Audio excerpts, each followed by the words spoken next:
আজকে আমাদের আলোচনা যে বিষয়টি হচ্ছে বানান, এবং এই বানানটাই আবার তোমরা বাক্য শুদ্ধির ক্ষেত্রেও কিন্তু ব্যবহার করতে পারবে। তার মানে আমরা আজকে যে বিষয়টি নিয়ে আলোচনা করব, এটি তোমাদের উচ্চ মাধ্যমিকের যে একটি কোর্স আছে, মানে বিষয় আছে, যে লিখিত একটি অংশ তোমাদেরকে একটি অনুচ্ছেদ তুলে দিবে, সেই অনুচ্ছেদকে বলবে যে শুদ্ধিকরণ করতে, যে সেটিকে তুমি শুদ্ধ করে লিখো। তো সেখানেই বানানটি কাজে আসবে। এবং একই সঙ্গে যখন তুমি ভর্তি পরীক্ষাতে যাবে, ভর্তি পরীক্ষাতে কিন্তু তোমাকে বানান সংশোধন দিবে, যে এই বানানটি শুদ্ধ কিনা, এই বাক্যটি শুদ্ধ করে লিখো। এইরকম ভাবে তোমাকে বিভিন্ন রকম ভাবে প্রশ্ন আসতে পারে। তো সেই প্রশ্নে যাতে তুমি সঠিকভাবে উত্তর করতে পারো, এবং তুমি যে দৈনন্দিন জীবনে যে বানানগুলো ব্যবহার করে থাকো, তোমার খাতার মধ্যে লিখে থাকো, সেই বানানগুলোর বেশিরভাগ বানান যদি তুমি ভুল লিখে থাকো, সেগুলো আজকের ক্লাস করার পর তুমি বুঝতে পারবে যে তোমার যে লেখার যে বানানগুলো, সেই বানানগুলো কতটা শুদ্ধ ছিল। তাহলে চলো প্রিয় শিক্ষার্থীরা, আজকে আমরা আমাদের যে মূল আলোচনা, সেই আলোচনাতে চলে যাই। আমাদের প্রথম যে বিষয়টি দেখো, দেশ, জাতি ও ভাষা ইত্যাদির বানানে কি হয়? হ্রস্ব ইকার হয়। তাহলে কি, যে দেশ, জাতি ও ভাষায় হ্রস্ব ইকার। যেমন যদি তোমাকে বলি যে তোমার জাতীয়তা কি, তুমি অনেক সময় কি লিখো? বাংলাদেশি, কারণ দেখতে কিন্তু সুন্দরই লাগে। কিন্তু এখন তোমাকে বুঝতে হবে যে বাংলা একাডেমি যে নতুন বাংলা বানানের নিয়ম, সেই বাংলা বানানের নিয়মে বলা হচ্ছে যে দেশ, জাতি এবং ভাষার ব্যাপারে অবশ্যই তোমাকে হ্রস্ব ইকার ব্যবহার করতে হবে, বাংলাদেশি। আবার যদি তুমি লেখো যে তোমার জাতীয়তা কি, তুমি যদি বলো যে বাঙালি, তখন তুমি অবশ্যই হ্রস্ব ইকার দিয়ে লিখতে হবে। কিন্তু ছোট করে দেখবে যে তুমি যদি এখনো পুরাতন কোনো বই খুলো, সেখানে দেখবে যে বাঙালি বানানে কিন্তু দীর্ঘ ইকার দেওয়া আছে। আবার একই সঙ্গে যদি তুমি কোনো অন্য কোনো ভাষার নাম লিখো, যেমন যদি তুমি লিখো যে চীনা ভাষা, অবশ্যই তোমাকে কি হ্রস্ব ইকার দিয়ে লিখতে হবে, ঠিক আছে? তারপরে যদি ধরো যে লিখলে যে মান্দারিন, তাহলে কি হ্রস্ব ইকার দিবে। মানে তুমি যখনই কোনো দেশ, জাতি বা ভাষার নাম বলো না কেন, তখন অবশ্যই তোমাকে কি করতে হবে? যেমন তুমি যদি বলো যে ব্রিটিশ, তোমাকে কি হ্রস্ব ইকার দিতে হবে। এইভাবে যে কোনো দেশ, জাতি হোক আর ভাষা হোক, প্রত্যেকটার ক্ষেত্রে তোমাকে কি ব্যবহার করতে হবে? হ্রস্ব ইকার ব্যবহার করতে হবে। এখন দেখো, আমরা দ্বিতীয় অংশে যাই। একটা উদাহরণ দেখি যে কোন বানানটি শুদ্ধ। এটি কোথায় এসেছে? প্রাথমিক বিশ্ববিদ্যালয়ের সহকারী শিক্ষক পরীক্ষা 17 সাল। যে আরবি, আরবি, অরবীয়, আরবীয়। এখন একটা জিনিস দেখো, তুমি কি শিখেছো? তুমি শিখেছো যে কোনো ভাষার ক্ষেত্রে কি হবে? হ্রস্ব ইকার হবে, তাই না? তো এখন দেখো, এখানে আরবি, আরবি, অরবীয় এবং আরবীয়, এখানে কিন্তু কোনোটাতেও কি একটাতেও হ্রস্ব ইকার নাই। তাহলে একটা জিনিস দেখো, যখন তুমি আরবি ভাষা লিখবা, সেই আরবি ভাষা তুমি কিভাবে লেখো? হ্রস্ব ইকার দিয়ে। এখন এই যে আরবীয় বানানটা, যারা হচ্ছে আরবীয় জাতি, ধরো যে যারা আরবীয় জাতি, ওরা ওদের বানান কিভাবে লেখে? ধরো যে দীর্ঘ ইকার দিয়ে লেখে, তাহলে তোমাকে ওই দীর্ঘ ইকার দিয়ে লিখতে হবে, ঠিক আছে? যারা তাদের জাতিকে যেভাবে লিখে, তোমাকে সেভাবে লিখতে হবে। এই জন্যই এখানে আরবীয়টা সঠিক উত্তর হয়েছে। এরপরে দেখো, আলী, অঞ্জলি, আবলি প্রত্যয়যুক্ত শব্দে হ্রস্ব ইকার হবে। তুমি এই যে শব্দগুলো এখন দেখলে, আমরা যখন বচনের ক্লাস করেছিলাম, এই বচনের ক্লাসে কিন্তু আমি তোমাদেরকে এই শব্দগুলো সম্পর্কে বলেছিলাম যে আলী, অঞ্জলি, আবলি, এই যে শব্দগুলো থাকবে, এই শব্দগুলোর ক্ষেত্রে অবশ্যই তোমাকে কি করতে হবে? এই শব্দগুলোর ক্ষেত্রে অবশ্যই তোমাকে হ্রস্ব ইকার ব্যবহার করতে হবে। এবং এগুলো প্রত্যেকটা কি জানো, এই যে বহুবচনবাচক শব্দ, সেই শব্দগুলো কিন্তু এগুলো ছিল। এখন দেখো কোন বানানটি শুদ্ধ। যেমন দেখো, সোনালী, এখানে কিন্তু আলী আছে। শ্রদ্ধাঞ্জলি, এখানে কিন্তু আলী আছে। শ্রদ্ধাঞ্জলি, এখানে কিন্তু অলি আছে। এখানে কি আছে? আলী, শ্রদ্ধাঞ্জলি। আবার দেখো শ্রদ্ধাঞ্জলি। এখন একটা জিনিস লক্ষ্য করো, শ্রদ্ধাঞ্জলি, এখানে যেহেতু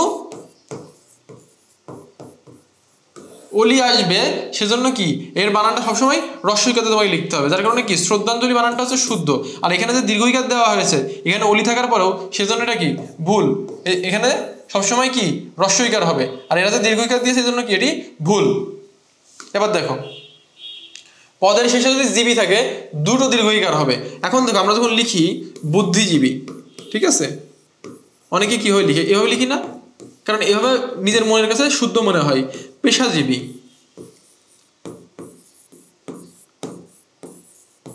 তারপরে তুমি লিখো যে কর্মজীবী।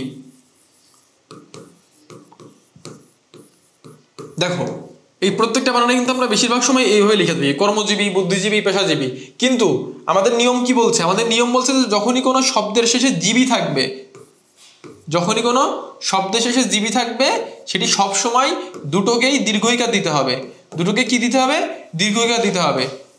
এখন কথা হচ্ছে যে আমাদের নতুন যে বাংলা বানানের নিয়ম বা বাংলা বানানের রীতি, একটা বিষয় আছে যে এখানে আমাদের যে দীর্ঘ বা যে হ্রস্ব, এটি যে দীর্ঘ রূপটা, এই যে দীর্ঘ হওয়া যে রস্য, মানে চেষ্টা করা হচ্ছে যে এই আধুনিক যে বাংলা বানান থাকবে সেই বাংলা বানানের ভিতরে আমরা শুধুমাত্র রস্যই, মানে যেটি আমরা উচ্চারণ করি এবং যেটি আমাদের কানে শোনা যায় শুধুমাত্র আমরা সেটিকে ব্যবহার করব। যার কারণে অনেক শব্দের পরিবর্তন করে কি করা হয়েছে, শুধুমাত্র রস্যই করা হয়েছে এবং শুধুমাত্র রস্যও করা হয়েছে। কিন্তু আমাদের যে জিবি বানানটি আছে, এই জিবি বানান এখন পর্যন্ত সেই পরিবর্তনটা সাধিত হয়নি। যার কারণে জিবি বানান আমাদেরকে কি করতে হবে, সবসময় দীর্ঘই ব্যবহার করতে হবে। যার কারণে যখন বুদ্ধিজীবী বানানে আমি একটা সবগুলো রস্যই বা একটা রস্যই একটা দীর্ঘই এগুলো যদি করি তাহলে প্রত্যেকটা জিনিসে কি হবে, ভুল হবে। আর যে শব্দটাতে আমি দুইটাতে দীর্ঘই ব্যবহার করব সেটা হচ্ছে আমার শুদ্ধ বানান। এখন দেখো কোন বানানটি শুদ্ধ। যেমন দেখো চিরজীবী, চিরজীবী, চিরজীবী, চিরজীবী। দেখো প্রত্যেকটার ক্ষেত্রে জিবি আছে না, তার মানে জিবি থেকে মানে কি দুটোতে দীর্ঘই হবে। এবার দেখো কোন বানানটি শুদ্ধ, জিবি আছে তার মানে কি সবগুলোতেই দীর্ঘই হবে। এখন এইখানে এটাতেও দীর্ঘই আছে, এটাতেও দীর্ঘই আছে, এটাতেও দীর্ঘই আছে, এটাতেও দীর্ঘই আছে, মানে এটাতে বাদ। তার মানে আমাদের দীর্ঘ আছে কোনটাতে, 1 2 3টাতে। এখন এর মধ্যে কোনটি সঠিক?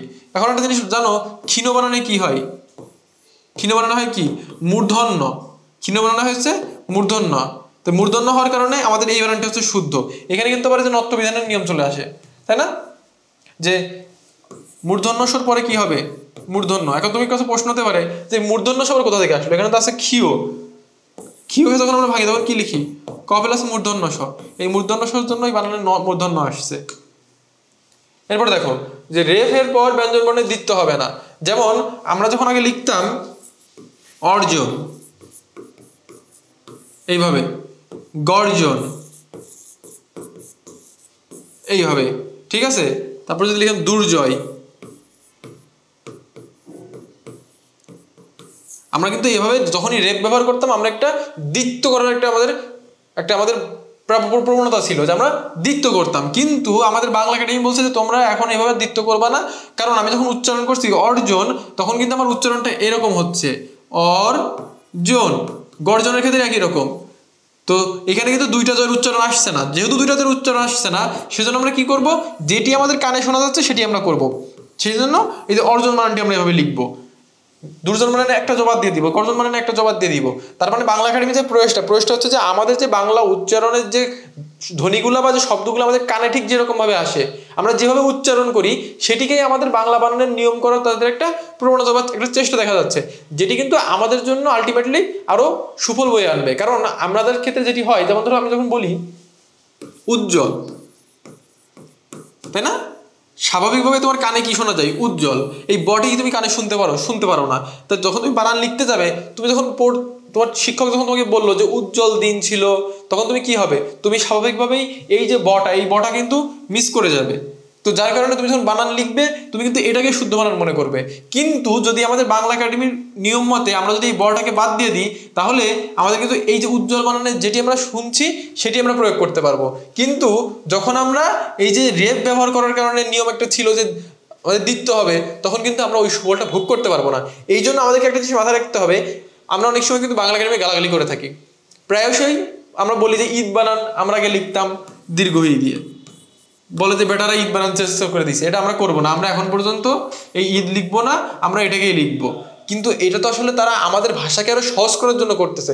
কারণ যখনই আমি বাংলা ব্যাকরণের কথা বলি তখন মনের মধ্যে আগে একটা ভয় তৈরি হয়ে যায়, আচ্ছা ব্যাকরণ মানেই তো এখানে হজবরল একটা বিষয়, কোনো যৌক্তিকতা নাই, কোনো লজিক নাই, তাহলে এই বিষয়টা কিভাবে আমরা পাঠ করবো, শুধু মুখস্থের উপর দিয়ে কি এত বড় একটা ব্যাকরণ পড়া যায়? তো সেই বিষয়টা যাতে আসলে লজিক্যাল হয়, যৌক্তিক হয়, সেটির জন্য কিন্তু আমাদের বাংলা একাডেমিতে যারা আছেন তারা কাজ করতেছেন। এখন দেখো বাংলা বানানের কোন নিয়মটি সঠিক, কোন নিয়মটি সঠিক আমরা যেটা পড়েছিলাম এখানে নিয়মের কথা দিচ্ছে, এখানে শব্দের উদাহরণ দেয় নাই। তো নিয়ম তো তুমি পড়লাই যে বাংলা বানানের রেফের পরে ব্যঞ্জন বর্ণে দিতে হবে না। কোন অপশনে আছে, এই যে এই অপশনে আছে। তাহলে কি হবে, দেখো রেফের পরে ব্যঞ্জন বর্ণে দিতে হবে না, গ নম্বর অপশন আছে, তাহলে গ নম্বরটা সঠিক। এরপরে দেখো সন্ধির ক্ষেত্রে পূর্বপদের শেষে ম এবং পরপদের শুরুতে ক খ গ ঘ থাকলে অনুস্বার হবে। এটা কিন্তু আমরা যখন ওই যে সঙ্গীত, তারপরে ধরো যে অঙ্ক, এই দুটো নিয়ম দেখলে কিন্তু আমরা বুঝতে পারি।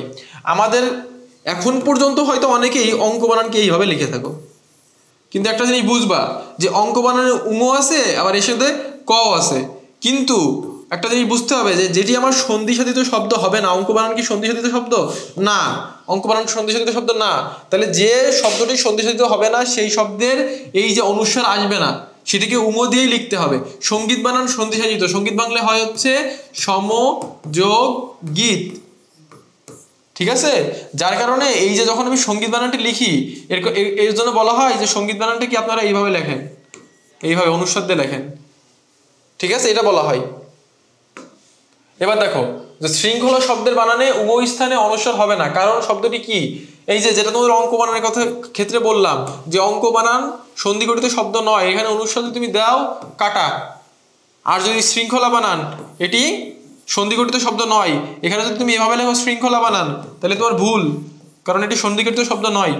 যখন সন্ধিগঠিত শব্দ হবে তখনই শুধুমাত্র ওই ময়ের পরে ক খ গ ঘ এর নিয়মটা প্রযোজ্য হবে। এখন দেখো শব্দের শেষে বিসর্গ থাকবে না, তোমাদেরকে আমি কি বলেছিলাম যে দেখো তৎসম শব্দের ক্ষেত্রে শুধুমাত্র বিসর্গ থাকে, তৎসম শব্দের ক্ষেত্রে বিসর্গ থাকে। যেমন আগে যখন বলা হতো বা, আগে যখন বলা হতো আ, আগে যখন বলা হতো দুঃসাহস, তখন প্রত্যেকটা শব্দ এভাবে লেখা হতো, কিন্তু এখন আমাদের কি করতেছে ওই বিসর্গের বদলে ব্যবহার করতেছে হ বা আহ এইভাবে, ঠিক আছে। তো যার ফলে বলা হচ্ছে যে শব্দের শেষে বিসর্গ থাকবে না, এটা হচ্ছে আমাদের নতুন আধুনিক নিয়ম। এখন দেখো দ্বিতীয় অংশ দেখো, শব্দের শেষে বিসর্গ থাকবে না, এটা হচ্ছে আমাদের নিয়মটা দেখলাম। এবার দেখো ঊর্ধ্বকমা যথাসম্ভব বর্জন করা হবে। ঊর্ধ্বকমা যথাসম্ভব বর্জন করা হবে মানে কি, দেখো আগে বেশিরভাগ ক্ষেত্রে আমরা এইভাবে লিখতাম, ধরো যে করা, এখানে করা এভাবে লিখতাম, খাওয়া, মানে ওইখানে একটা লোপ চিহ্ন মতো করে আমরা এই ঊর্ধ্বকমার ব্যবহার করতাম, ঠিক আছে। সেই ঊর্ধ্বকমাটা বর্তমানে ব্যবহার না করে বলা হচ্ছে তোমরা পরিপূর্ণভাবে সুন্দর করে লিখো, আমরা বুঝে নেবো যে ওখানে অ আছে, ওখানে খাওয়া লিখো, আমরা স্পষ্টভাবে দেখতে চাই যে ওখানে তুমি জানো যে ও আছে, সেটির কথা বলা হচ্ছে। এরপর দেখো ক্রিয়াপদের সাথে না অব্যয়টি আলাদাভাবে বসবে কিন্তু নিযুক্ত হয়ে বসবে।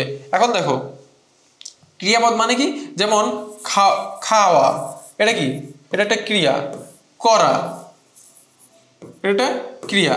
এখন তোমাদের বলতেছে ক্রিয়াপদের সাথে না অব্যয় বসবে মানে কি, সেটা না বোধক হবে। যেমন করব না, আমি এই কাজটা করব না, তো কি বলছে যে আপনি এভাবে যুক্তভাবে না দিয়ে একটু করেন, একটু আলাদা করে দেন। কেমন করবেন, যে করব নি, মানে তুমি যখন না লিখবা তখন তুমি সেটা আলাদাভাবে লিখবা, কিন্তু যখন তুমি নিযুক্ত করবা তখন সেটা তোমাকে যুক্ত হয়ে লিখতে হবে। তার মানে আমরা বুঝলাম, যখন আমি বলবো যে আমি খেলবো না, আমি করব না, আমি পড়বো না, সেই না আমি কি করব আলাদাভাবে লিখবো, কারণ এই নার একটা আলাদা অর্থবোধকতা আছে। এই না দ্বারা আমার অসম্মতিকে বোঝায়, অসম্মতিকে ইঙ্গিত করে, যে শব্দের আলাদা একটা অর্থবোধকতা আছে সেই শব্দকে তুমি অপর শব্দের সঙ্গে যদি জুড়ে দাও তাহলে তো সেই অর্থবোধকতা কি নষ্ট হবে, তার সম্মানহানি হবে। আর আমরা কি চাবো যে কোনো শব্দ সম্মানহানি হোক, তার সম্মানার্থে আমরা এই নাটাকে কি করবো আলাদা রাখবো।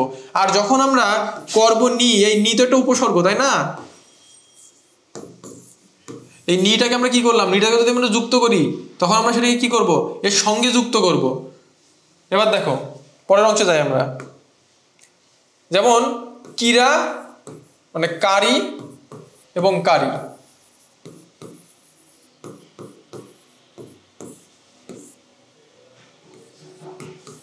অবস্থাভেদে আমাদের যে কারি বানানটা আছে এই কারি বানানটি আমাদের বিভিন্ন রকম হতে পারে, কোনো ক্ষেত্রে আমাদের দীর্ঘই হতে পারে, কোনো ক্ষেত্রে আমাদের হ্রস্বই হতে পারে, ঠিক আছে। এবার দেখো কোন মানটি শুদ্ধ, যেমন এখানে দেখো উত্তরাধিকারী উত্তরাধিকারী উত্তরাধিকারী উত্তরাধিকারী। এখন আমরা কি পড়ে আসলাম যে কারিও হতে পারে, আবার কি হতে পারে, কারিও হতে পারে, মানে যে কোনো একটা হতে পারে, তাই না। তাহলে এখন এখানে দেখো এখানে উত্তরাধিকারী বানানটাকে সঠিক দেওয়া হয়েছে, তারপরে আমরা বুঝলাম যেখানে উত্তরাধিকার বানানের মধ্যে সবসময় কি হবে, সবসময় উত্তরাধিকারী বানানের যে কারিটা থাকবে সেই কারিটা দীর্ঘই হবে। এরপর দেখো যে শব্দের শেষে যদি দীর্ঘইকার থাকে এবং এমন শব্দের সঙ্গে যদি শব্দাংশগুলো যুক্ত হলে ত তা ত কা নি গণ পরিষদ জগৎ জন বৃন্দ কুল সমবিদ্যা এগুলো থাকে, তাহলে শব্দের শেষে যে দীর্ঘইকার থাকবে সেটি হ্রস্বইকারে রূপান্তরিত হয়ে যাবে। তার মানে একটা জিনিস লক্ষ্য করো তুমি, যে এই যে শব্দগুলো এখানে ব্যবহার করা হয়েছে, এখানে ব্যবহার করা হয়েছে বিভিন্ন প্রত্যয়, আবার একই সঙ্গে ব্যবহার করা হয়েছে কি বিভিন্ন উপসর্গ, আবার একই সঙ্গে ব্যবহার করা হয়েছে কি বিভিন্ন বহুবচনবাচক শব্দ, আবার একই সঙ্গে সাধারণ শব্দ। তো সেগুলো কি বলা আছে, সেগুলো সে যদি দীর্ঘই থাকে সেই দীর্ঘইটাকে তুমি কি রূপান্তর করে দিবা, হ্রস্বইকে রূপান্তরিত করে দিবা। যেমন যদি তোমাকে বলা হয় যে, যদি তোমাকে বলি আমি পক্ষী সমূহ, ঠিক আছে, তাইলে এই যে দীর্ঘইটা ছিল এটি তুমি হ্রস্বইতে কনভার্ট করে দিবা, যে শব্দের শেষে এটা থাকবে সেটিকে তুমি হ্রস্বইতে কনভার্ট করে দিবা। যেমন আমি তোকে যদি বলি জ্ঞান বিদ্যা, তাহলে জ্ঞান বিদ্যা থাকা মানে এখানে হ্রস্বই হবে। বলি যে জ্ঞানের বিদ্যা, যদি বিদ্যা যুক্ত থাকে তাহলে ওই জ্ঞানের দীর্ঘইটা হ্রস্বইকার কনভার্ট করে দিতে হবে। এবার দেখো কিছু বানান আমরা দেখবো, যেমন যখন তুমি মন্ত্রী বলবা, এই যে দেখো তয় বা যুক্ত হয়েছে, তয় বা যুক্ত হয়েছে, তাই না, তা যুক্ত হয়েছে, তারপর ত যুক্ত হয়েছে, ত যুক্ত হয়েছে, কা যুক্ত হয়েছে, ক যুক্ত হয়েছে, নিযুক্ত হয়েছে, গণযুক্ত হয়েছে, কুল, বিদ্যা, বৃন্দ, জগৎ, গণ, জন। এই যে যে শব্দগুলো আমরা দেখেছিলাম সেই শব্দগুলো কি আমাদের যে শব্দ বা শব্দাংশগুলো আমরা দেখেছিলাম সেগুলো প্রত্যেকটা এখানে যুক্ত হয়েছে না? তার মানে যখন তুমি বলো যে মন্ত্রী, তখন তোমাকে কি, তখন তুমি দীর্ঘ ব্যবহার করতে পারো, কিন্তু যখন তুমি বলবা যে তার মন্ত্রিত্ব থাকলো না, সে মন্ত্রিত্ব পদ ত্যাগ করলো, যখন তুমি ত যুক্ত করে দিবা তখন তোমাকে ওই জিনিসের হ্রস্বই দিয়ে দিতে হবে। তখন তুমি সেটিকে যদি দীর্ঘইকার দাও তাহলে তোমার বানানটা কি অশুদ্ধ হয়ে যাবে। দায়ী এবং দায়িত্ব, আমি যদি বলি যে তুমি এই কাজটার জন্য দায়ী, এই কাজটার জন্য শুধুমাত্র তুমিই দায়ী, সেই ক্ষেত্রে দীর্ঘই ব্যবহার করবো। কিন্তু আমি যদি বলি যে তোমার উপরে এই দায়িত্বটা আমি অর্পণ করলাম, সেই দায়িত্বে কি হবে, সেই দায়িত্ব হবে হচ্ছে হ্রস্বই। এবার যদি আমি বলি যে আমার একজন কৃতি ছাত্র আছে, সেই কৃতি ছাত্রের ক্ষেত্রে আমি কি ব্যবহার করবো, কৃতি ছাত্র হিসেবে ব্যবহার করবো হচ্ছে দীর্ঘই। আর আমি যদি বলি যে তার কৃতিত্বের জন্য আমি দায়ী বা তার কৃতিত্বের জন্য আমি অংশীদারিত্ব অর্জন করতে পারি বা অংশীদারিত্ব দাবি করতে পারি, তখন সে কৃতিত্ব হয়ে যাবে হ্রস্বইকার দিয়ে। দেখো একাকী, সে যখন একাকী থাকতেছে তখন মানে একটা জিনিস লক্ষ্য করো, এখানে প্রত্যেকটি যে শব্দ আমি তুমি দেখতে পাচ্ছ স্ক্রিনে, প্রত্যেকটি শব্দ কি একা আছে না? যখনই কোনো শব্দ বা শব্দাংশ বা কোনো প্রত্যয় বা কোনো উপসর্গ এর সঙ্গে যুক্ত হয়ে যাচ্ছে অনুসর্গ রূপে, তখন কি হচ্ছে, তখন কিন্তু এই হ্রস্বইটা দীর্ঘ হয়ে যাচ্ছে। তার মানে যতক্ষণ পর্যন্ত একা ছিল, সিঙ্গেল ছিল, কোনো সমস্যা ছিল না, যেই ডাবল হচ্ছে সেই এরা পরিবর্তিত হয়ে যাচ্ছে, ঠিক আছে। যেমন এখানে একাকী, এ যখন একা ছিল দীর্ঘই ছিল, যখন এর সাথে ত যুক্ত হয়ে গেল তখনই সেটা কি হ্রস্বই হয়ে গেল। বিলাসী, যখন এই ত যুক্ত হয়ে গেল বিলাসিতা হয়ে গেল। মনোযোগী, মনোযোগিতা, মানে তা যুক্ত হলে চেঞ্জ হয়ে যাচ্ছে। এই জন্য যখন আমরা শব্দের মধ্যে বানান লিখি আমরা কিন্তু এগুলো খেয়াল করি না। আমরা এই বানানটা যেহেতু জানি যে অত্যাচারী বানান দীর্ঘই, তাহলে ওর সাথে যাই যুক্ত করি না কেন তখন কিন্তু এই বানানটা আমরা অনুরূপভাবে রেখে দিই, ঠিক আছে। এখন দেখো কোন বানানটি শুদ্ধ, যেমন দেখো সহযোগী, তারপর হচ্ছে সহযোগিতা, কর্ষণ, নিরাময়। এখন একটা জিনিস লক্ষ্য করো, এই যে সহযোগী, নিরাময়, তারপর হচ্ছে কি সহযোগিতা। এখন এই সহযোগিতা বানানটা আছে যদি আমরা একটু দেখি, আমরা এতক্ষণ নিয়ম কি পড়লাম, সহযোগী, তাই না? এখন কি বলা হচ্ছে যে সহযোগিতা, তা আমরা নিয়মে কি পড়েছিলাম, যখন তা যুক্ত হবে তখন চা যুক্ত হওয়ার পরে কি এখানে দীর্ঘই থাকবে না হ্রস্বই হয়ে যাবে, হ্রস্বই হয়ে যাবে না। আর একটা জিনিস দেখো এখানে কর্ষণ বানান, এটা কি শুদ্ধ না অশুদ্ধ? অবশ্যই শুদ্ধ। কেন শুদ্ধ? কারণ এখানে রেফ আছে, এখানে রেফ আছে, আবার এখানে স আছে। আমরা কি পড়েছিলাম, রি র রেফের পরে স এর পরে এগুলো কি হয়, মূর্ধন্য হয়, মানে এখানে তো ডাবল জিনিস আছে, রি র রেফও আছে আবার সও আছে, এগুলো তো মাস্ট বি হইতে হবে। তারপর দেখো নিরাময়, নিরাময় বানানো শুদ্ধ রয়েছে, সহযোগী বানান সেটিও শুদ্ধ রয়েছে। কিন্তু যখন সহযোগিতা যুক্ত করবো তখন কি হওয়ার কথা ছিল, তখন এখানে একটা রশ্মি হওয়ার কথা ছিল, সেই রশ্মিটা হয় নাই। তার মানে আমাদের এর মধ্যে কোন বানানটি অশুদ্ধ, সহযোগিতা বানানটি অশুদ্ধ। এরপরে দেখো যে আমরা যখন দন্তস্বয় ত দন্তস্বয় থ এই দুটি ব্যবহার করব, এই দুটি যুক্ত ব্যঞ্জন ব্যবহার করব, সেই ব্যবহারটা কেমন হবে দেখো। কণ্ঠস্থ, গৃহস্থ, মধ্যস্থ, অন্তস্থ এইগুলোতে হচ্ছে দন্তস্ব প্লাস থ, কিন্তু ব্যস্ত, গ্রস্ত, পরাস্ত, বিন্যস্ত, অস্ত, তার মানে তুমি এটা যদি চিন্তা করো এখানে যদি তুমি দন্তস প্লাস ত ব্যবহার করলে, এই তটা তুমি কখন ব্যবহার করতে পারলে বলো তো, উচ্চারণ করো তুমি, কণ্ঠস্থ, গৃহস্থ, মধ্যস্থ, অন্তস্থ, ওই যে থ চলে আসছে না, থ থ, যার কারণে তুমি দন্তস্বর সঙ্গে থ ব্যবহার করেছো। ব্যস্ত, গ্রস্ত, পরাস্ত, বিন্যস্ত, অস্ত, হ্যাঁ, তারপর হচ্ছে যে যেরকম শব্দ আসুক না কেন, যেইখানে মনে করো যে তোমার উচ্চারণের ভিতরে তো আসতেছে সেখানে কিন্তু অবশ্যই ত ব্যবহার করতে হবে। এবার দেখো ভূ এবং ভূমি বা মাটি সংক্রান্ত শব্দ হলে কি ব্যবহৃত হবে, তখন ভূ হবে। তার মানে আমরা যেমন যে পড়েছিলাম, যখনই হচ্ছে দূরত্ব বোঝায় দু হয়, আর যদি দূরত্ব না বোঝায় তাহলে দশ সাথে রস্যু হয়, এই একটা নিয়ম আমরা পড়েছিলাম না? ঠিক সেরকমভাবে ভূমি বা মাটি সংক্রান্ত যদি বোঝায়, যেমন ভূমি জরিপ, ভূমির পরিমাপ, এগুলো যদি বোঝায় তাহলে সবসময় দীর্ঘ হবে। আর যদি সেটা না হয় তাহলে সেক্ষেত্রে কি হবে, রস্যু হবে। তার মানে এইখানে অনেকটাই দয়ের নিয়মের মতো, যে দূরত্ব বোঝালে দীর্ঘ হবে আর রস্যু বোঝালে রস্যু হবে, মানে দূরত্ব যদি না বোঝায় সেক্ষেত্রে। একটু উদাহরণ দেখি। ভূমি, ভূগোল, ভূমণ্ডল, ভূমিকম্প, ভূপৃষ্ঠ, তারপর হচ্ছে ভূতল, ভূধর, ভূম, তারপরে ভূমি অধিকারী, ভূলোক ইত্যাদি শব্দে কি হবে, ইত্যাদি শব্দে সবসময় দীর্ঘ ব্যবহার হবে, কারণ প্রত্যেকটি শব্দ হচ্ছে আমাদের মাটি সম্পর্কিত। এবার অন্যদিকে যখন ভুবন, ত্রিভুজ এগুলো যখন হবে তখন কি হবে, রস্যুকর হবে। আমরা কিন্তু অনেক সময় যখন ত্রিভুজ বানান লিখি, আমরা কিন্তু ত্রিভুজ বানানে এই যে এইভাবে লিখি, তাই না? চতুর্ভুজ বানানে কিন্তু এইভাবে লিখি, তার মানে এটা কিন্তু ভুল। ঠিক আছে, এখানে একটা জিনিস লক্ষ্য করো, আমরা জানি কি জানো, আমরা জানি হচ্ছে যে যখন রেফ থাকে রেফের পরে দীর্ঘ হয়, তাই না? কিন্তু রেফের পরে দীর্ঘ হওয়ার পরেও যখন এই ভূমির বিষয় চলে আসবে তখন কিন্তু সেটা আলাদা হয়ে যাবে। ঠিক আছে, ঠিক একই রকমভাবে দূরত্বের ক্ষেত্রে আমরা জানি যে রেফের কারণে কিন্তু দীর্ঘ হয়, কিন্তু যখন আমি দূরত্ব অর্থে বোঝাচ্ছি তখন এই দয়ের ক্ষেত্রে যে দীর্ঘর ব্যবহার ছিল সেই দীর্ঘ ব্যবহার থাকতেছে না। ঠিক আছে, এবার দেখো কোন বানানটি ভুল। দেখো, ভুবন এটি কি ভূমি সংক্রান্ত? না। ভূখণ্ড এটি কি ভূমি সংক্রান্ত? ভূগোল এটি কি ভূমি সংক্রান্ত? ভূতত্ত্ব এটি কি ভূমি সংক্রান্ত? হ্যাঁ, আমাদের ভুবন, ভূগোল, ভূতত্ত্ব প্রত্যেকটি আমাদের ভূমি সংক্রান্ত। ইভেন এই ভূখণ্ড শব্দটা হচ্ছে ভূমি সম্পর্কিত। তা ভূমি সম্পর্কিত যদি হয়, আমরা কি নিয়ম পড়লাম, যদি ভূমি সম্পর্কিত হয় মূল শব্দে কি হবে, দীর্ঘ হবে। এখানে কি দীর্ঘ ব্যবহার করা হয়েছে? না, হয় নাই। তাহলে কি এটি ভুল, এখানে কি কথা ছিল, দীর্ঘ। পরে দেখো, কুল শব্দের অর্থ যদি তীর, আশ্রয় বা সীমা বোঝায়। এখন এই জন্যই বলো, তুমি যখন কুল খাবো তখন কিন্তু সেখানে রস্য ব্যবহার করো, কারণ সেটা বড়ই কুল। ঠিক আছে, কিন্তু যদি কুল শব্দের অর্থ যদি বোঝায় তীর, আশ্রয়, সীমা, সেক্ষেত্রে কি হবে, সেক্ষেত্রে সবসময় কুল শব্দের ক্ষেত্রে দীর্ঘ ব্যবহার করতে হবে। যেমন নদীর এক কুল ভাঙে আর এক কুল গড়ে, আমার দুঃখের কুলের কুল নেই আর। এই কুলটা কি, তীর, আশ্রয়, সীমা। এখানে সীমা অর্থে ব্যবহৃত হয়েছে, এখানে তীর অর্থে ব্যবহৃত হয়েছে। এই ব্যতীত যেখানেই কুল ব্যবহার হবে না কেন সেখানে কিন্তু রস্যু ব্যবহার করা হবে। যেমন মনুষ্য কুল, পাখি কুল, হ্যাঁ, এরকম যদি তুমি কুল ব্যবহার করো সেই কুলে কি রস্যু ব্যবহার হবে। যেমন দেখো, যেমন কোন কুলে জন্ম তোমার, তোমাদের গাছের কুলে, যেটা বড়ই কুলের কথা বললাম, প্রাণীকুলের আজ বেহাল দশা। এই একটি কিন্তু তীর, আশ্রয় বা সীমা অর্থে ব্যবহৃত হয় নাই, যার কারণে এখানে দীর্ঘর ব্যবহার হয়েছে আর এখানে রস্যুর ব্যবহার হয়েছে।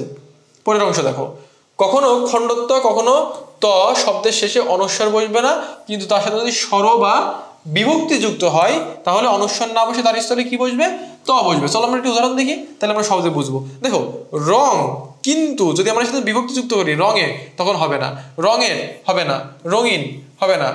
ঠিক আছে, যে তখন কিন্তু আমরা অনুস্বর ব্যবহার করতে পারবো না, তখন আমাদেরকে কি ব্যবহার করতে হবে, উঙকে ব্যবহার করতে হবে। তার মানে যখন আমাদের এখানে অনুস্বর থাকবে, কিন্তু যখন আমরা এর সঙ্গে বিভক্তি যুক্ত করব, তখন বিভক্তি যুক্ত করার সময় অনস্বরের সাথে কিন্তু কোনো বিভক্তি বসে না, কারণ এটি কিন্তু কোনো স্বাধীন বর্ণ নয়, এটিকে পরাধীন বা পরশ্রী বর্ণ বলা হয়ে থাকে। আর পরশ্রী বর্ণের কোনো উচ্চারণ থাকে না, এটি অন্য বর্ণের সাহায্যে উচ্চারিত হয়, যার কারণে অনস্বরের উচ্চারণ উঙের মতো হয়, এবং সেই উচ্চারণের দরুনই আমরা যখনই বিভক্তি যুক্ত করতেছি সেখানে আমরা উঙের ব্যবহার করতেছি। ঠিক আছে, এই জন্য রং, রঙের, রঙিন। এবার দেখো গাং, কিন্তু যখন বলছে গাঙের তখন কিন্তু উঙ ব্যবহার করতেছি। জগৎ, খণ্ডত্ব, কিন্তু জগতের। প্রশ্ন যে মহৎ, কিন্তু মহতের বা মহত্ব, তখন কিন্তু ত ব্যবহার করতেছি। এবার দেখো ভবিষ্যৎ, কিন্তু ভবিষ্যতের বললে ত। সাক্ষাৎ, সাক্ষাতের বললে ত। শরৎ, ত। তো এই যে বানানগুলো যখন লিখবে এগুলো কিন্তু আমাদের দৈনন্দিন জীবনে প্রতিদিন আমরা ব্যবহার করে থাকি, এই জন্য এই ব্যবহারগুলো করার সময় অবশ্যই সতর্কতার সাথে তোমাদের থাকতে হবে। এখন তোমার যদি বাসায় একটা ছোট বাচ্চা থাকে, তোমাকে বললো যে আচ্ছা ভাইয়া তাহলে আজকে তুমি করো, আজকে আমার জন্য রং পেন্সিল নিয়ে আসো, তখন কিন্তু সেই রং রং হবে। এখন তুমি যদি বলো যে কোন রঙের পেন্সিল নিয়ে আসবো, তখন কি হবে, তখন কিন্তু এই যে এই উঙ ব্যবহার করতে হবে। ঠিক আছে, তারপরে দেখো হ্রস্ব ইকারের ব্যবহার। আমাদের যে বানানগুলোতে আমরা স্বভাবত এখন অভিধান অনুযায়ী হ্রস্ব ইকার ব্যবহার করবো সেগুলো আমরা দেখবো। যেমন দেখো, দাশরথী, চামেলি, শশী শেখর, ভিতু, ভিতু বানান কিন্তু আমরা আগে এইভাবে লিখতাম, এই যে এইভাবে, এখনো হয়তো অনেকে এভাবে লিখে থাকে। তারপরে সাক্ষী গোপাল, অভিধান, ধমনী, গরিব, লহরী, অন্তরীণ। অন্তরীণ এই বানানটা দেখেই মনে হচ্ছে যে এখানে এই যে হ্রস্বইটা ব্যবহার করছে, শ্যুট করতেছে না। এখানে যদি একটু দীর্ঘইকার দিতে তাহলে মানে শ্যুট করতো, কিন্তু ওইটা দেখলে তোমার হবে না। বাংলা একাডেমি এখন তোমার যেটা বলছে তোমার সেটাই লিখতে হবে। মৌলবী, সারথি, ছান্দসিক, চাট্টেনি, বকশিস, চকমকি, শনিমা, কাছাড়ি। এই কাছাড়ি মানে কি জানো? কাছাড়ি মানে হচ্ছে যে আগে যখন জমিদার প্রথা ছিল, গ্রাম সমাজে সামন্ত প্রথা বা জমিদার প্রথা ছিল, সেই জমিদার প্রথার সময়কালে ওদের একটা ঘর থাকতো বৃহৎ, সেই ঘরে হচ্ছে পঞ্চায়েত হতো, সেখানে বিভিন্ন সালিশ মিটিং হতো, এবং সেই সালিশ মিটিংয়ে যে জায়গাটাতে হতো সেই জায়গাটা বলা হতো কাছারি ঘর। অভিশাপ, বর্ষি, কাকলি, তরি, সতীন। এই যে সতীন বানানটাই দেখবো তো অনেক জায়গায় এভাবে লেখা, এই যে, এবং দেখে খুব অ্যাপ্রোপ্রিয়েট মনে হচ্ছে, কারণ এতদিন পর্যন্ত আমরা ঠিক দীর্ঘইকার দিয়ে লিখে আসতাম, কিন্তু এখন আমাদের কি লিখতে হবে? হ্রস্বই দিয়ে লিখতে হবে। কিশলয়, ব্যাঙাচি, নকশি, শ্যামলিমা, কচুরি, শঙ্খচিল, সজিনা। আর একটা জিনিস লক্ষ্য করো, এই যে সজিনা বানান কিন্তু আমরা এইভাবে লিখি, সজিনার ডাটা, তাই না? সজিনার ডাটা দেখাই, এই যে সজিনা, কিন্তু সজিনা ওরা কি দিয়ে লিখছে? তালবস্য দিয়ে লিখছে। পরের অংশ দেখো, এখানে আছে দীর্ঘইকার, আগেরটা দেখলাম হচ্ছে কি হ্রস্বইকার, এখন এটা কি দেখবো? দীর্ঘইকার। যেমন দেখো ইদানিং, এটা দীর্ঘইকার। সতী দীর্ঘইকার, রথি দীর্ঘইকার, প্রতীচ্য। এই প্রতীচ্য মানে কি জানো? প্রতীচ্য মানে হচ্ছে আমাদের যে পাশ্চাত্য আমরা যেটাকে বলি সেটিকে হলো প্রতীচ্য, মানে প্রাচ্য প্রতীচ্য, ঠিক আছে? সরীসৃপ, মনীষা, বাসন্তী, প্রহরী, হস্তিদন্ত, নভোচারী, জাগরণী, ভীরু, সুশ্রী, সোনামুখী, উর্বশী, উন্মিলন, শিকড়, ছদ্মবেশী, পক্ষীরাজ, বৈশাখী, তর্জনী, চতুর্দশপদী। তোমাদের যে মেঘনাদবধ কাব্য যে ছন্দে লেখা, যৌনপুরী। একটা জিনিস লক্ষ্য করে, এখানে যৌনপুরী আলাদা আলাদা লেখা হয়েছে, কারণ একসাথে কখন লেখা হয় জানো? যখন হচ্ছে সমাজবদ্ধ পদ হয়। সমাজবদ্ধ পদে সবসময় সব থেকে একসঙ্গে লিখতে হয়, কিন্তু যখন সমাজবদ্ধ পদ হয় তখন আলাদা আলাদা লেখা যায়। সুন্দরী, যাত্রী, ফণি মনসা, শীততাপ, শীতাতাপ, ঠিক আছে? প্রত্যেকটি বিষয় কি ব্যবহার করা হয়েছে? দীর্ঘইকারে ব্যবহার করা হয়েছে। আর আগে যেটা দেখেছিলাম সেটা কি ছিল? হ্রস্বইকার ছিল। এবার দেখো দুটোই হ্রস্বইকার, যেমন এই যে জিবি বানানে ছিল কি? জিবি বানানে কি ছিল? দুটোই দীর্ঘইকার ছিল না? এবার আমরা দেখবো যে দুটোতেই হ্রস্বইকার হয় কোন বানানে। যেমন অতিথি, জবাবদিহি, নিরিখ, বিকিরণ, শিশির, অদিতি। অদিতি তোমাদের একটা গাইড আছে, যখন বিসিএস এর পড়াশোনা করবা দেখবা ওখানে। তিতিক্ষা, নিখিল, বিলাসিতা, মিস্ত্রি, কাহিনী, ত্রিপিটক, নিবিড়, বিস্মিত। একটা জিনিস লক্ষ্য করো, এই যে ত্রিপিটক, এটা কিন্তু একটা গ্রন্থের নাম, ঠিক আছে? এই গ্রন্থের নামে কি ব্যবহার করছে? হ্রস্ব ব্যবহার করছে। নিবিড়, বিস্মিত, সমিতি, কারিগরি, ভিকারি, নির্মিশেষ, বিজলি, সিথি, এই যে কৃমি, ত্রিবেণী, নৈমিত্তিক, গিন্নি, কুস্তিগির, জ্যামিতি, নিমিষ, পানিনি, সিন্নি। এই পান্নি বানানটা খুব দেয়, ঠিক আছে? ভর্তি পরীক্ষাতে দেখবে যে পান্নি বানানটা খুব দেয়। পান্নি বানানের সবগুলো হ্রস্বইকার, ঠিক আছে? এবার দেখো হ্রস্বইকার রস্বইকার দেখলে আমরা হ্রস্বইকার আর দীর্ঘকার দেখবো। দেখো কোনগুলোতে শুধু হ্রস্বইকার হয়? বাদুড়, কৌতুক, ভুবন, দুর্গ, দুর্গা, চুরমার, ফানুষ, ভুজ, ত্রিভুজ, শম্ভু, চাষাভূষা, দুরালাভ। এই দেখো এই দুরালাভের হ্রস্ব হয়েছে কারণ এখানে র আছে, কিন্তু এই জিনিসটা যদি দূরত্ব অর্থে বোঝায় তো তখন কি হতো জানো? দীর্ঘ হতো। মানে সরি, এই দুরালাভটা এটা দূরত্ব অর্থে বোঝা যাচ্ছে, মানে তুমি দূরে যা লাভ করো সেটি অর্থে বোঝা যাচ্ছে, দূরত্ব অর্থে। আর আমরা কি পড়েছিলাম? যখনই দূরত্ব অর্থে বোঝাবে তখন এই যে রয়ের পরে যে দীর্ঘ হওয়ার নিয়ম, সেই নিয়ম আর মানবে না, তখন হ্রস্ব হবে। এই জন্য আমরা দূরত্ব বানানে বা দূরত্ব বোঝাই এমন বানানে সবসময় হ্রস্বকার ব্যবহার করি। দুর্বিষহ, অদ্ভুত। এরপর দেখো দীর্ঘ উকার, উজ্জ, চম্পু, চূড়ান্ত, তারপর হচ্ছে যে উড়না, ঠিক আছে? ন্যূনতম, গণপূর্ত, উন্ননাভ। এই যে এখানে রেফের ব্যবহার হয়েছে, এই যে এখানে রেফের ব্যবহার হয়েছে, হ্যাঁ এটা ভুল লিখছে একটু, রেফের কারণে যে দীর্ঘ। তারপরে স্বয়ম্ভু, কর্পূর, ধূম, ঊর্ধ্বতন। প্রত্যেকটার বেশিরভাগ ক্ষেত্রে দেখো র রয়েছে। তাম্বুল, জাটাজুট, ক্রুর, উষর, তারপরে হচ্ছে যে ময়ূর, ধূসর, তৃণ, কৌতূহল, শার্দুল, ধূসর, অনুস্বয়া, গন্ডুস, কুজন, ভূগোল, দুর্বা, স্ফুট ইত্যাদি ইত্যাদি আর কি। তারপরে তো একটা জিনিস বুঝলে যে রেফের ক্ষেত্রে বেশিরভাগ ক্ষেত্রে কি সব জায়গায় দীর্ঘকার ব্যবহার করা হয়েছে, মানে এইখানে যে দীর্ঘকার ব্যবহার প্রত্যেকটার ভিতরে রেফ বা অথবা র রয়েছে। এবার দেখো রস্যু এবং দীর্ঘ একসঙ্গে ব্যবহৃত হবে, রস্যু এবং দীর্ঘ মানে দুটোই ব্যবহার হবে, হয় রস্যু না হয় দীর্ঘ। কোনগুলো একটু দেখি।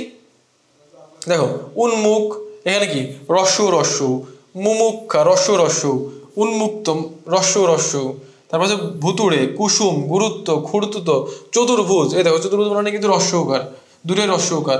পুনরুত্থান, যুগুপ্সা, শুশুক, দুর্মুখ, বুভুক্ষা, সুলুপ, মুকুল, প্রত্যেকটি ক্ষেত্রে রস্যকার ব্যবহার হয়েছে। তারপরে অনুকূল, অনুভূতি, অনুরূপ, মরুভূমি, মধুসূদন, সুদূর, মুহূর্ত, প্রত্যেকটি ক্ষেত্রে কি ব্যবহার করা হয়েছে? রস্যকার ব্যবহার করা হয়েছে। এবার দেখো এই যে মুমূর্ষু বানান, তোমরা মুখস্থ করে এসেছো, দুই পাশে রস্য, মাঝখানে দীর্ঘ। কিন্তু কেন মাঝখানে দীর্ঘ? কারণ এখানে রেফ আছে, রেফের কারণে এটা দীর্ঘ হয়েছে। যদি রেফ না থাকতো তাহলে ওটাও রস্য হয়ে যেত। এবার দেখো উরু, নুপুর, ধূমকেতু, এগুলো দেখো র আছে, এগুলো দেখো র আছে। ধূমকেতু, এগুলো প্রত্যেকটাতে কি ব্যবহার হয়েছে? দীর্ঘ ব্যবহার হয়েছে। তিনটা ব্যবহৃত হবে, পুঙ্খানুপুঙ্খ, বুভুক্ষ, মুমুক্ষ, যুজুৎস, এই প্রত্যেকটা মানে কি ব্যবহার হয়েছে? তিনটাই রস্য ব্যবহার হয়েছে। এগুলো খুবই গুরুত্বপূর্ণ। এবার দেখো দূরে দীর্ঘ ব্যবহার হবে কোনটা? কূপমণ্ডুক, দূরীভূত, তারপর হচ্ছে ভুরীভূত মানে ভুরি, সূক্ষাতি সূক্ষ্ম, বিভূতিভূষণ। লেখকের নামে দীর্ঘ দিছে ঠিক আছে, কিন্তু যদি কোনো লেখক তার নামের বানানে রস্যু দিয়ে লেখে তাহলে সেটা রস্যুই হবে, নামের বানান আমরা চেঞ্জ করতে পারবো না। এবার দেখো চারটা রস্যু কোথায় ব্যবহার হবে? মুহুর্মুহু, রুমুঝুম, দুরু। এই যে স্লাইডটা, এটা খুব ভালো করে পড়বা, এটা পরীক্ষার জন্য খুবই গুরুত্বপূর্ণ। একাধিক যেহেতু ব্যবহার হয়েছে এখানে, এগুলো সাধারণত ভর্তি পরীক্ষায় বেশি দিয়ে থাকে। এবার দেখো যে রস্যু অথবা দীর্ঘগঠিত শুদ্ধ বানান কোনগুলো। যেমন দেখো নিরুপম, ভুরুকুটি, ভূষণ্ডী, চিরুনি, জুবিলি, বিশ্রুতি, বিদ্রুপ, কুমির, কুচ্ছিত, কুম্ভিলক। কুম্ভিলক মানে কি জানো? কুম্ভিলক মানে হচ্ছে ওই যে আমরা যে প্লেজারিজম যেটাকে বলি, যে কারো যে লেখা, সেই লেখনী যদি আমি কারো থেকে চুরি করি, মনে করো আমার পিএইচডি থিসিস, বা তুমি ধরো পরীক্ষাতে কোনো বন্ধু থেকে নকল করতেছো, ওইটাকে আমরা বলে থাকি কি জানো? ওইটাকে বলে থাকি কুম্ভিলক বৃত্তি, ঠিক আছে? তবে ভীমরুল, কুলুঙ্গি, ডুবুরি, ধুনুরি, মুলতবি, প্রত্যেকটা মানে কি রস্যই ব্যবহার হয়েছে। এখানে আমাদের কি দেখো রস্য আর দীর্ঘের ব্যবহার, রস্য দীর্ঘ আর রস্যর ব্যবহার, মানে এখানে আমাদের সব স্বরবর্ণের ব্যবহার। এখন দেখো একটু লক্ষণীয়, দেখো যে যত রকম ভূত আছে সব ক্ষেত্রে কি ব্যবহার করা হবে? দীর্ঘকার ব্যবহার করা হবে। কিন্তু দেখো সবগুলো দীর্ঘকার, কিন্তু ব্যতিক্রম কোনটা? অদ্ভুত আর ভুতুড়ে।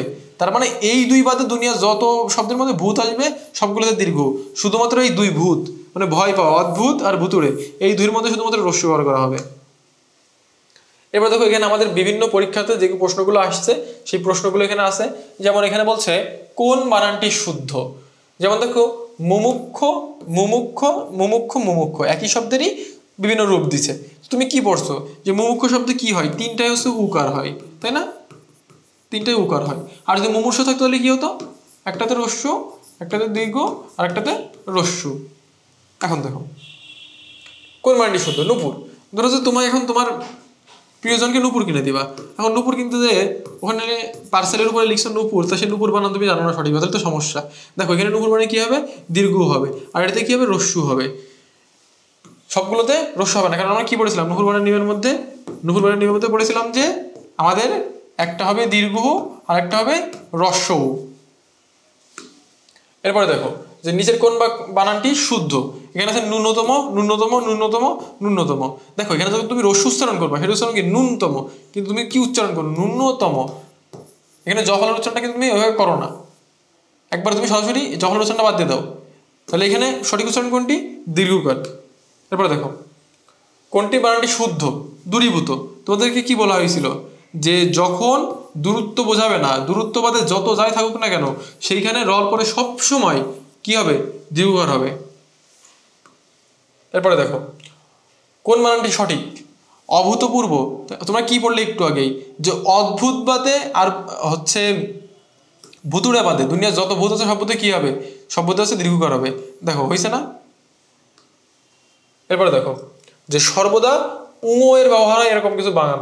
আঙুর, ঘুঙুর, বাঙালি, ভাঙচুর, মাছরাঙ্গা, রাঙামাটি, হাওড়, ঠিক আছে? এগুলোতে কি ব্যবহার করা হয়? উঙো ব্যবহার করা হয়।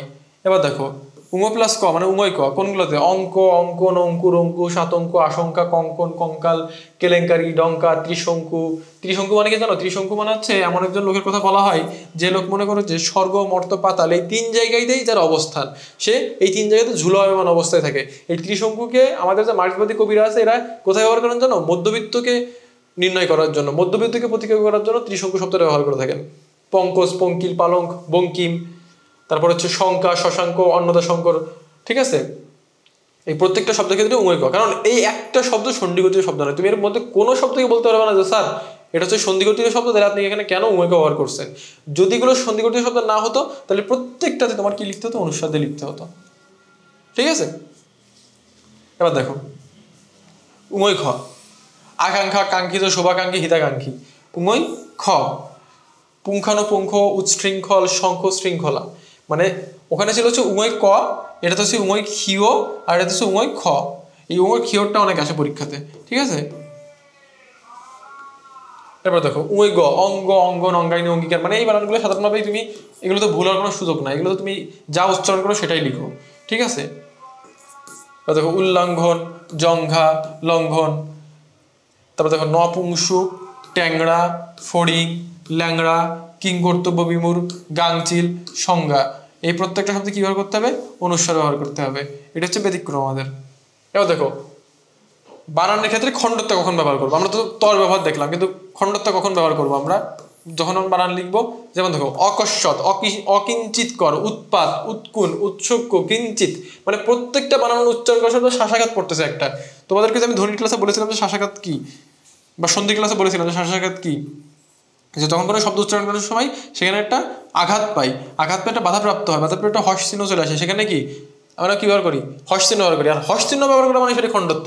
ধরো যে এখানে অকস্মাৎ, এটা তো শ্বাসাঘাত করছে, হর কথা ছিল ত, শ্বাসাঘাত পড়ে কি হয়ে গেল? হর্ষ চিহ্ন চলে আসলো। হর্ষ চিহ্ন মানে কি? খণ্ডত্ব।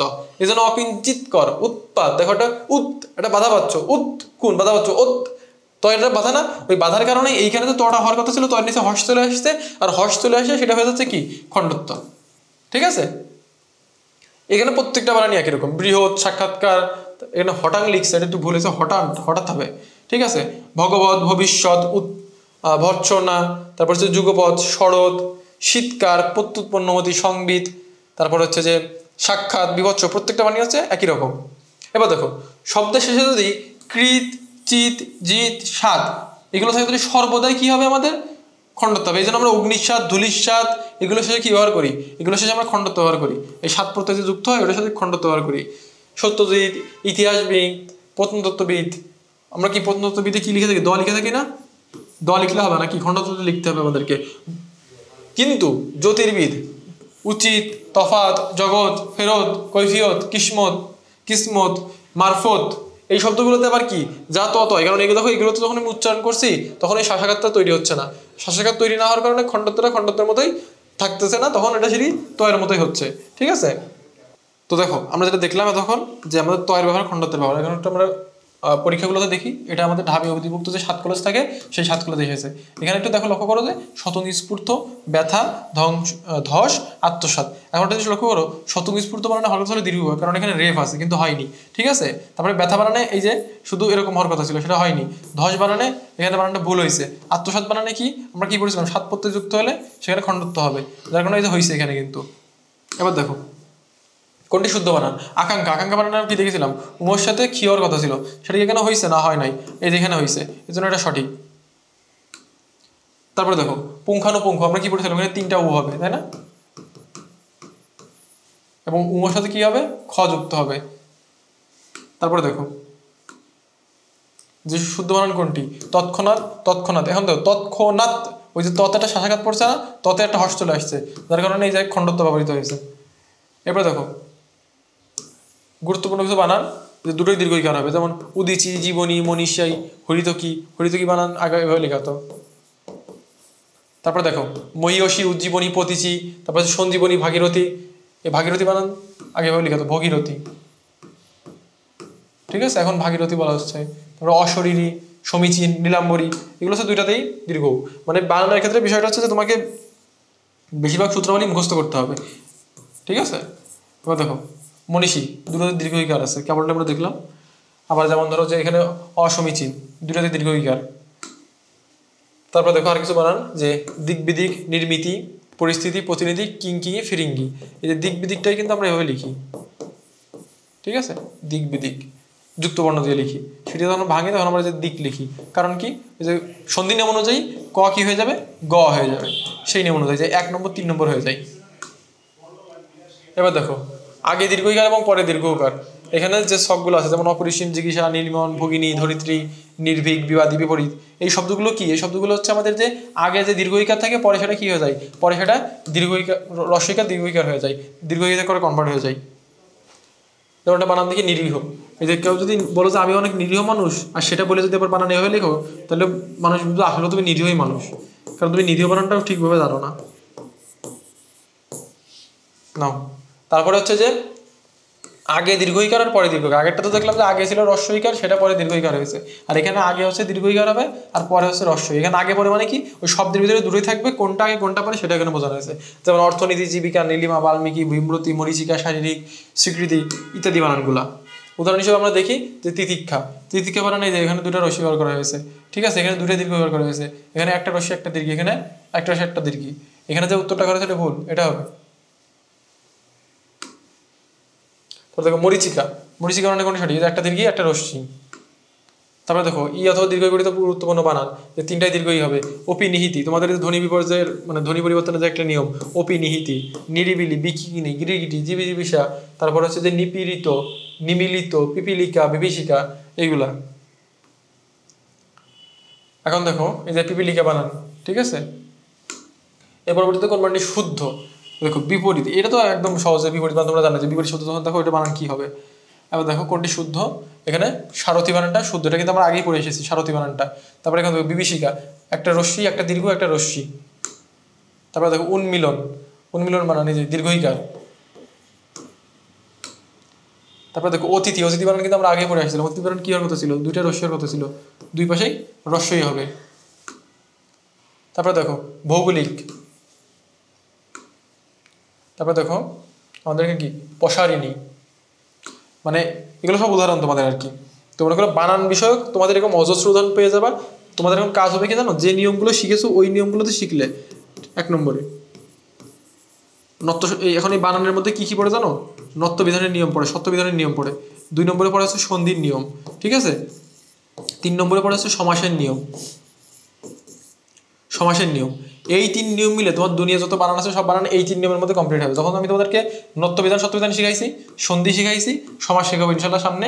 এই 3 নিয়ম মিলে বানানের নিয়ম তুমি যখন বাক্য শুদ্ধি করতে দিবা তখন তুমি পেরে যাবে ইনশাল্লাহ। কারণ যখন তুমি দেখা যাচ্ছে ত্রিভুবন দিল, এই ত্রিভুবনে যে বললা যে ত্রি আর ভুবন, এই যে এখানে ত্রিভুবনে একসাথে লিখছো, কিন্তু তুমি কেন একসাথে লিখছো, কারণ এটা সন্ধিগঠিত সমাজগঠিত শব্দ।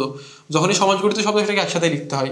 তো এই যে বানানের নিয়ম, বাক্যের নিয়ম, এগুলো হচ্ছে আমাদের এই ব্যাকরণগুলো শিখলে আমরা আরো ভালোভাবে পেরে যাবো। তো ধর এখন কাজ হচ্ছে বানানের আমরা যে নিয়মগুলো পড়েছি ওই নিয়মগুলো তো শিখবেই, পরবর্তীতে এইগুলো যে শিখেছো সেগুলো দেখবে, এবং পরবর্তীতে সমাজ যখন শেখানো হবে সেটাও দেখবে। তো এখন বানানের যে নিয়মগুলো শিখেছো সেগুলো দেখবে, এবং সাথে সাথে আমাদের এই বিগত সালের যে প্রশ্ন, এই পিডিএফগুলো যখন তোমাদেরকে প্রোভাইড করা হবে, এখানে বিগত সালের যে প্রশ্নগুলো আছে, এই আরো অনেক প্রশ্ন আছে, এই প্রশ্নগুলো তুমি কি করবে, নিজের মতো করে সলভ করবে। সলভ করলে কি হবে, তোমাদের বানানের সম্পর্কে একটা ধারণা চলে আসবে যে না এই বানানটা এরকম ভাবে হয়। তখন তুমি স্বাভাবিকভাবে বানান দেখলে বুঝতে পারবে যে না এই বানানটার উত্তর এইরকম হবে। এখানে আমাদের অজস্র মানে আরো অনেক উদাহরণ দেওয়া আছে বানানের, যে আসলে বানান কেমন হয় সেই উদাহরণগুলো কিন্তু এখানে দেওয়া আছে। তো তুমি যদি এগুলো দেখো তাহলে আশা করা যায় তুমি যে বানান সম্পর্কে যে প্রশ্নগুলো আসবে আমাদের বিভিন্ন চাকরির পরীক্ষাতে বলো বা ভর্তি পরীক্ষাতে বলো, এই প্রশ্নগুলোর উত্তর তুমি সুন্দরভাবে করতে পারবে, ঠিক আছে। তো প্রিয় শিক্ষার্থীরা, আজকে আমাদের বানান বিষয়ক যে আলোচনা ছিল এই বানান বিষয়ক আলোচনা আমরা এখানেই শেষ করব। পরবর্তীতে আমরা আবার অন্য কোনো বিষয় নিয়ে আলোচনা করব। সে পর্যন্ত সকলেই ভালো থাকবে, ইনশাআল্লাহ আবার দেখা হবে তোমাদের সাথে।